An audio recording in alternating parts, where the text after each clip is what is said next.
2024년 3월 학평 물리학원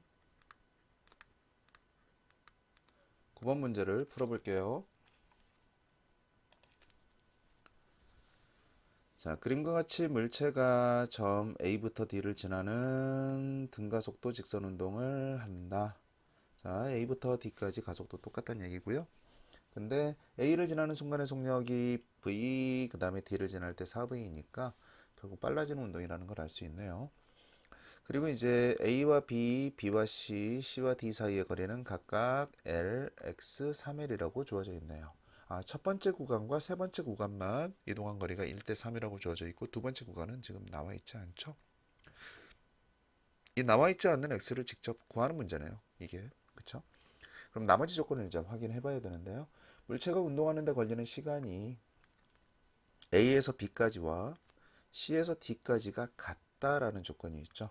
자, 시간이 같다라는 조건 나오면 조금 쉽게 풀릴 것 같거든요. 일단 가속도가 같다라는 거와 그 다음에 같은 시간 동안에 이동한 거리가 1대 3이라는 거 활용해야 되겠네요. 그렇죠? 그리고 이제 A, D에서 물체의 속력은 각각 V, 4V입니다. 자, 그러면 어차피 B와 C에서의 물체의 속력을 찾아야 되는 문제인데요. 그걸 찾아야 우리가 X도 이제 구할 수 있거든요. 일단은 이런 경우에는 어차피 V라는 건 비례상수이기 때문에 굳이 V라는 걸 쓸 필요 없고요. 아예 얘를 1이라고 우리가 잡아버리면 얘는 4라고 쓸 수 있는 거죠. 그리고 이제 B를 지나는 순간의 속도를 소 V라고 잡고요. C를 지나는 순간의 속도를 대 V라고 잡을게요. 편하게. 지금 요 처음에 주어져 있던 V는 신경 쓰지 마세요. 자, B를 지나는 순간의 속력을 V, 소 V, 그 다음에 C를 지나는 순간의 속력을 대 V. 자, 그럼 이제 우리가 활용해야 되는 게 어느 구간에서든지 가속도는 같다. 가속도 공식 우리가 이미 알고 있죠. 가속도는 델타 T분의 델타 V인데요. AB 구간과 그 다음에 BC 구간을, BC가 아니죠. CD 구간이죠. BC는 우리가 모르는 거기 때문에 CD 구간을 비교해서 정리를 해보면 같은 시간이라고 해놨었죠. 그러니까 얘가 상수 버리면 되고요. 그러면 속도 변화량이 바로 가속도. 근데 같다라는 거 우리가 이미 알죠. 등가속도 운동이니까. 그러면 AB 구간에서 속도 변화량은 바로 요거 빼기 요거네요. 그쵸? V-1. 그 다음에 CD 구간에서의 속도 변화량은 4에서 대V 빼준 거죠. 일단 요식 하나 우리가 만들 수 있고요. 그 다음에 이제 두 번째로 사용할 수 있는 게 바로 평균 속력 공식이죠. 보통 V바 이렇게 표시하는데 평균 속력 자체가 T분의 S 총 걸린 시간의 총 이동 거리죠. 물론 이제 등가속도 운동에서는 우리가 2분의 처음 속력과 나중 속력의 합 요걸 구해도 되는 건데 일단 요 의미 자체가 어차피 AB 구간하고 또 CD 구간에서 시간이 같았다면 같은 시간 동안에 이동한 거리의 비가 바로 평균 속력의 비와 같습니다. 근데 이동한 거리 비가 몇 대 몇이죠? 1대 3이죠. 그러니까 바로 평균 속력도 1대 3입니다. 라는 걸 우리가 쉽게 알 수 있고요. 그러면 평균 속력을 구할 때 어차피 이 구간에서의 처음 속력과 나중 속력의 합을 2로 나눠주고 이 구간에서 처음 속력과 나중 속력을 더한다면 2로 나눠주는데 2로 나눠주는 건 똑같기 때문에 굳이 나눌 필요 없겠죠. 그럼 처음 속력과 나중 속력의 합 그러면 첫 번째 구간에서는 얼마죠? 1 플러스 소V이죠. 그 다음에 세 번째 구간에서는 대V 플러스 4고요. 됐나요? 이게 같은 게 아니죠? 이게 1대 3이기 때문에 얘의 3배가 얘랑 같은 거죠.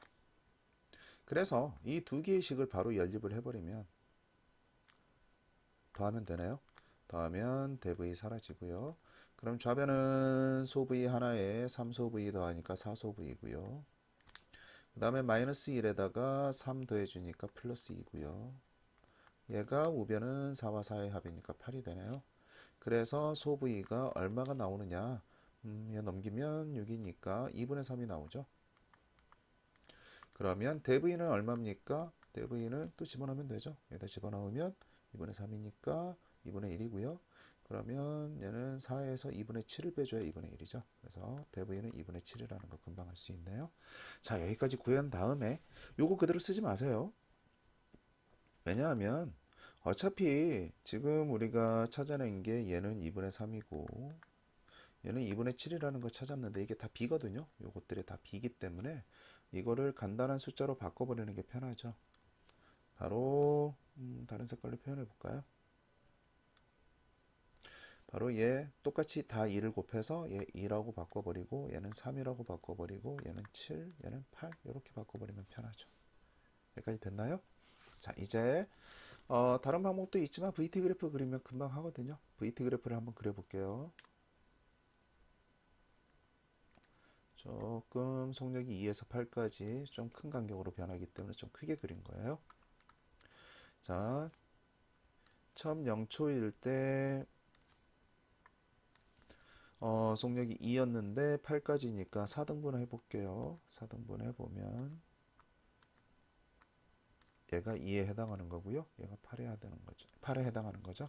그리고 어차피 중간 B나 C 지점에서 속력이 3과 7로 주어져 있기 때문에 3하고 7도 표시를 해볼게요. 자, 나머지는 표시 안 해도 상관없겠죠. 자, 그리고 나서 이제 얘는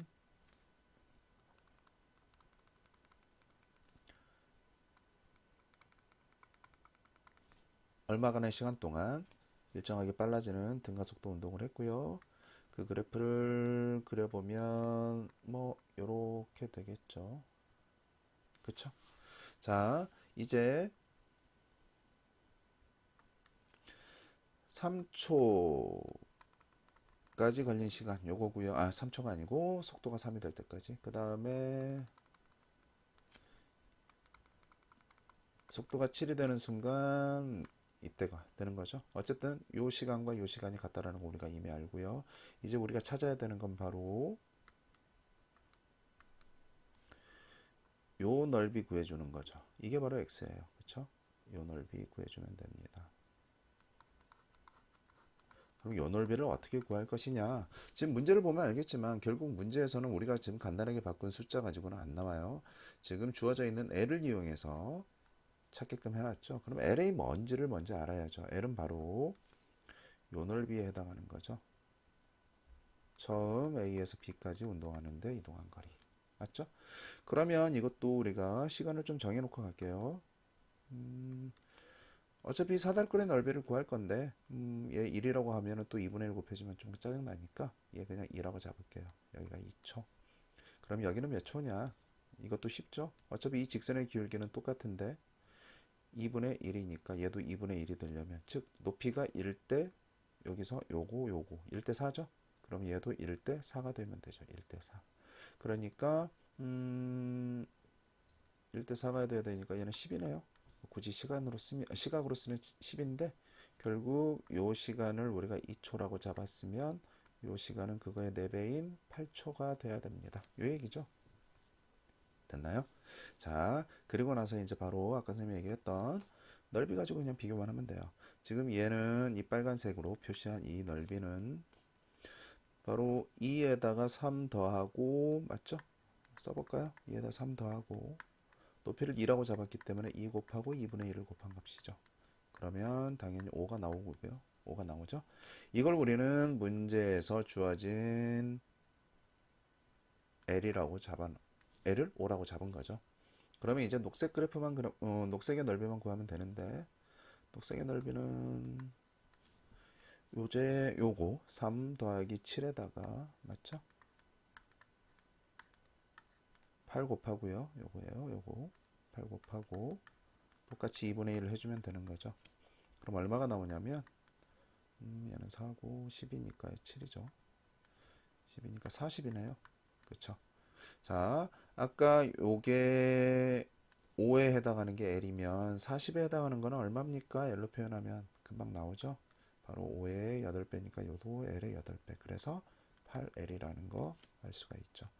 선생님이 설명하면서 하기 때문에 되게 이제 뭐 어려워 보일 수도 있는데요. 웬만한 문자들은 다 버리고요. 간단하게 숫자만 이용해서 비교하는 문제들 이렇게 푸는 요령들이 정말 편하거든요. 그래서 이런 걸 익히는 연습을 많이 하면 할수록 좋고요. 아까 여기까지 해놓은 다음에 넓이 구할 때, x 구할 때 뭐 공식을 이용해도 되고 여러 가지 있지만 그래프가 편하면 그래프로 이렇게 간단하게 표시해도 돼요. 그래서 이것도 한번 참고해서 풀어보는 방법도 괜찮을 것 같아요. 그래서 정답은 4번 이렇게 찾을 수 있겠습니다.